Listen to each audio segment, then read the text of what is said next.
When you hear the Bal Kore's voice go low this Shabbos when we're reading the Tochacha, you know that we're in for trouble. You know that the curses that the Torah promises, the curses that the Ribbono Shel Olam tells us will befall the Jewish people if we do not act accordingly, are going to happen. You know we're in trouble because you look at the Tochacha and it seems like you're reading Jewish history. You learn and you see what has gone on over the last few thousand years and all of the horrible tragedies that have befell the Jewish people.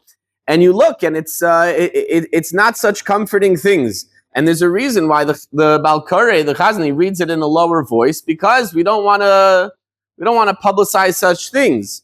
Af ani eleich imam bekeri, that the Ribbono Shel Olam is going to go with us, not really in a strong way. It's going to be very haphazard.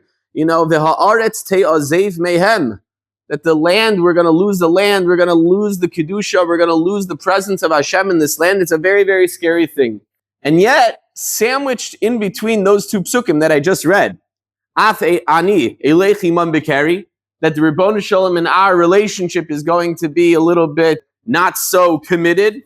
And then the next pasuk, two psukim later, v'ha'aretz te'azev mehem, that we're not going to have such wonderful relationships with the land. There's a very, very strange pasuk. One I would not assume would show up in a long list of psukim that are going to be, bad, negative things towards Klal Yisrael. The pasuk is, and we say it often during Slichus, we say it on Rosh Hashanah, V'zacharti es brisi Yaakov, and I will remember the covenant. I'll remember the bris with Yaakov. V'af es brisi Yitzchak, even the covenant with Yitzchak. V'af es brisi Abraham eskor, I'll remember my bris with Abraham. V'ha'aretz eskor. Sounds like a very positive thing. Sounds like a wonderful bracha, that amidst all of the turmoil, amidst all the horrible things that are going to befall the Jewish people, the Ribbono Shel Olam is always going to remember us. He's always going to have us, and he's going to remember the schus of us, and all will be wonderful. And that's really how many Meforshim learn it. Rabbi Yaakov Moshe Charlap, one of the great Rabbanim of Yerushalayim in the 1900s, died 1951. He writes very beautifully. He says something very interesting. This is a real limud schus. You hear people talk like this, and you say, it doesn't have so much merit. But this is a beferish Torah from Rabbi Yaakov Moshe Charlap. He says that Klal Yisrael, we're going to have so many wonderful midos. We're going to have the midos of Torah and the midos of Mesiras Nefesh, and we're going to have the midos of Chesed, and we're going to come back to Eretz Yisrael. It's going to be wonderful. He says, but let's say you don't have the wonderful midos of Yaakov. You haven't been learning so much Torah. At least you have the Mesiras Nefesh. He goes on, if you don't even have the Mesiras Nefesh, at least you have the Chesed of Avram. And listen, if you don't even have the Chesed of Avram, at least Klal Yisrael is coming back to Eretz Yisrael. So it's a beautiful thing. He looks at it as such a positive, that even amidst all of the klalos, the Ribbono Shel Olam is going to give us such zchuyos for what we do if we hold true to the ways of the Avos, and even if we don't. Even if we forsake the ways of Abraham, Yitzchak, and Yaakov, but we come to Eretz Yisrael, we build up Eretz Yisrael, seemingly that's going to be a wonderful thing. The Lubliner Rav asks why it goes in reverse order. So does Rashi. Rashi asks, why is it Yaakov, Yitzchak, Avram? Usually we say Elokei Abraham, Elokei Yitzchak, Elokei Yaakov. Why is it Yaakov, Yitzchak, Avram? So he answers kind of in a joking form, but it's unfortunately very serious. He says that when Klal Yisrael diminish, usually there's an order to it. Usually you have a Jew, the first thing that goes is Torah, Yaakov. They hold on to their, Mesiras Nefesh, their Gvura, whatever it may be, and they hold on to their Chesed. But Torah, that's the first thing to go. And then, let's say they lose the Torah and they lose the Mesiras Nefesh. They're not giving up for the mitzvahs. They're not going to give up for Shabbos. They're not going to give up for kosher. But Chesed. Chesed is what remains in a Jew. He says, even if you give up Chesed, the last thing, the last little, strand of being a Jew is you hold on to Haaretz Eskor. You hold on to Eretz Yisrael. That's what remains, a Jew as a part of you. So you read from Rav Charlap, it's a very positive thing, this pasuk. It's a bracha, that even amidst all of the klala, there's some bracha that the Ribbono Shel Olam is going to hold on to us. But the Shlach HaKadosh has a very, very different read. He asks the kasha. He says, this is a pasuk of nechama. This is a pasuk of comfort. The adayin lo gamar haklalos. The curses haven't ended. The Bal Koreh doesn't just pipe up for this pasuk and read it aloud. The eich hifsik b'pasuk shel nechama b'toch haklalos. Why all of a sudden there's this nice affirming, comforting pasuk in the middle of like the land's going to leave you, Hashem's going to leave you. So he has a Kabbalah. He says v'kibalti. The Shlach Kadosh has a Kabbalah. Ki af zeh pasuk hu mitochachos musar. Says this pasuk is also a tochacha. It's also a rebuke to us. Ki eino dome rasha ben rasha hachote l'rasha ben tzaddik. Says a sin of a rasha, the son of a tzaddik, is much worse than a rasha, the son of a rasha. You go see a person, they never had the day school education that you had. They never belonged to a shul. They never learned in yeshiva. They never had a pair of tefillin. They never had a pair of tzitzis. And all of a sudden, they go and sin. This person who never had that education, okay, what are you going to do? They never were brought up with it. They're a tinik shenishba. What are you going to say?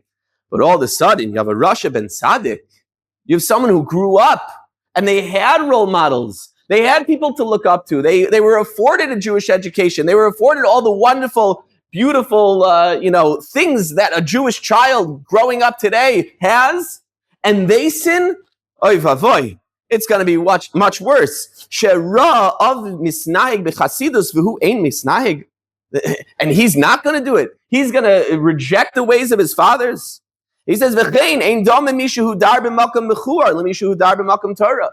A person lives in a wonderful town where there's a kollel, there's wonderful shuls, there's wonderful Torah, there's great chesed opportunities, and you decide to go sin, that person's going to be judged much harder than a person who's living in a town, living in Sodom, and he decides to sin. Guess what?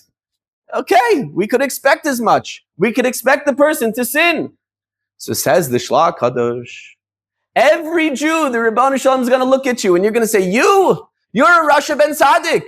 You have Avram, Yitzchak, Yaakov. You have all these people that I could look to you and say, you had role models. You had the Torah. Oh, you grew up in some place. You had Eretz Yisrael. You had a place you could go. You had a place filling with Torah. Baruch Hashem, so many corners of this land filled with Torah and mitzvahs and chesed. It's amazing. So you as a Jew, says the Shlach Kadosh, this is not a nechama. This is a musar. This is a point that's going to look at us and say, you have Avram, Yitzchak, and Yaakov to look up to. You never went to a Parsha Shir learning about the wonderful midos of Avram. That's your grandfather. Yitzchak, the Mesiras Nefesh. Yaakov, the dedication to Torah. And you decided to leave that? Oy vavoy. You decided to live in a crazy place. You decided to live in a place where there was no mitzvahs, there was no Torah, there was no chesed. And you could have been in Eretz Yisrael. You could have been here. You could have had this land filled with Torah and mitzvahs, and you decided against it? Oy vavoy. So we have on one opposite end, you have Reb Charlap telling us that this pasuk is coming to give us a big, big hug.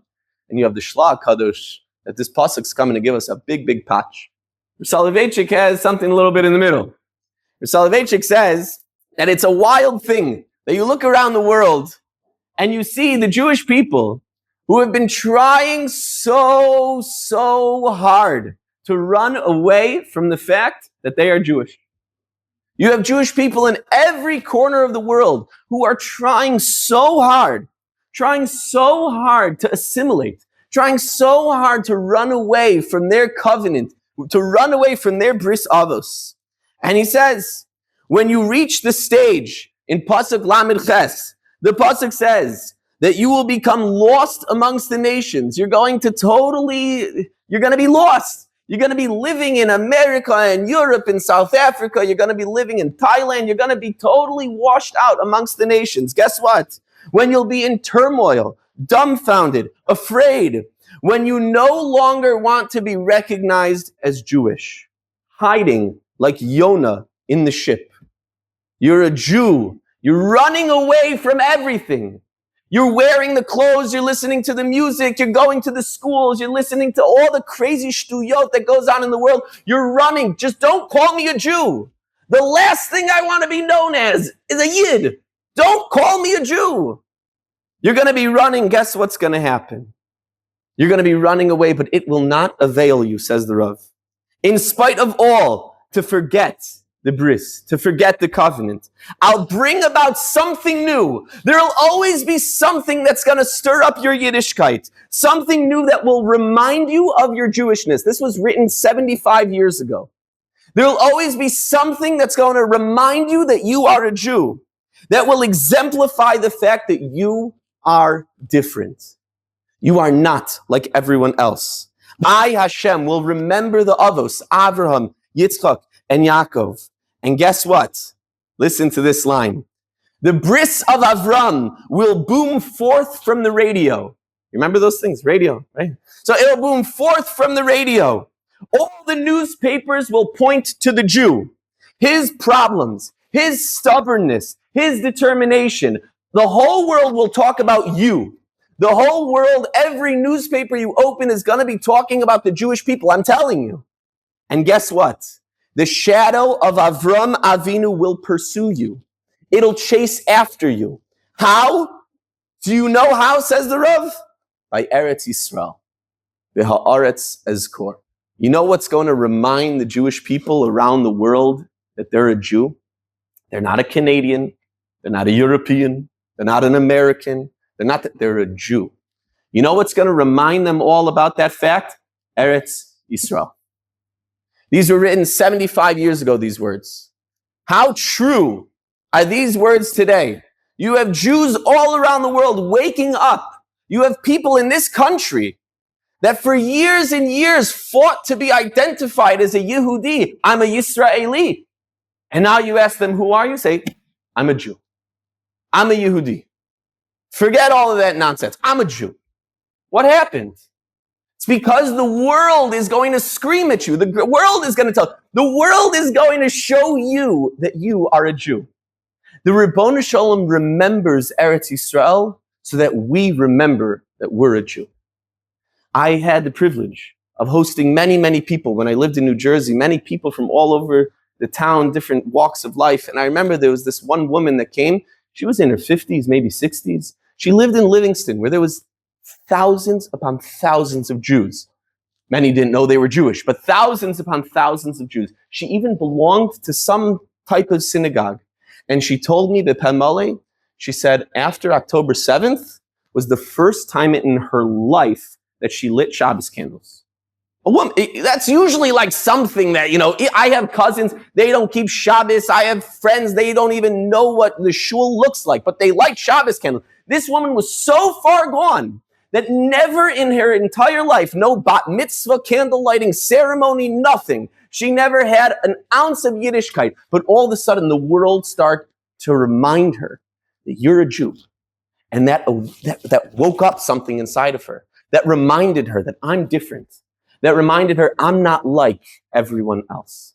Says the Rav, that you're going to forget Avram, you're going to forget Yitzchak, you're going to forget Yaakov, but there's always going to be one thing that's going to scream at you that you're a Yid. That's Eretz Yisrael. The Ha'aretz Ezkor.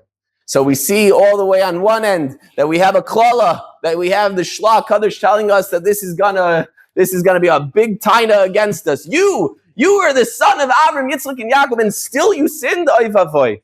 You have Reb Charlap telling us that whatever we do is going to be geschmack. Hashem's going to give us a big hug. It's going to be great.